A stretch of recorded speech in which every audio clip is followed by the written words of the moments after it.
మన దగ్గరకు వచ్చేటప్పటికి రామ్ మాధవ్ ని మనం మనవాడిగా చూస్తాం గాని రామ్ మాధవ్ వాళ్ళకి ఇంటెలెక్చువల్ ప్రాపర్టీ అతను.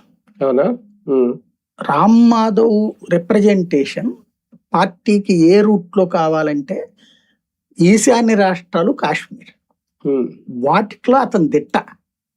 ఈశాన్య రాష్ట్రాలు భారతీయ జనతా అసలు అది కాంగ్రెస్ పార్టీ లేకపోతే ప్రాంతీయ పార్టీలు మాత్రమే 70 ఏళ్లలో ఉన్నటువంటిది గత 10-15 ఏళ్లలో నుంచినే వీళ్ళ వైపుకి వచ్చింది.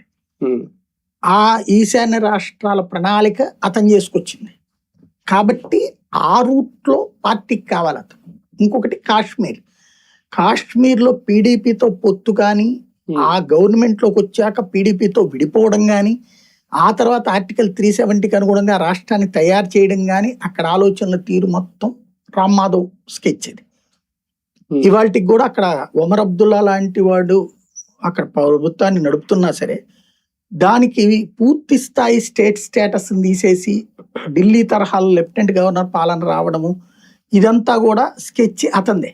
మొన్నటి ఎలక్షన్ లో కనుక బీజేపీ వచ్చి ఉంటే ఫుల్ ప్లేడ్ స్టేట్ కింద ఇచ్చుండేవాళ్ళు.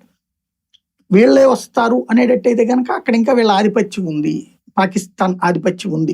ఇప్పుడు అబ్దుల్లా ఉన్నా లేకపోతే పీడీపీ ఉన్నా వాళ్ళతో పోల్చుకుంటే వీళ్ళు బెటర్. ఆ విధంగా తగినటువంటి స్కెచ్లు వేసింది కూడా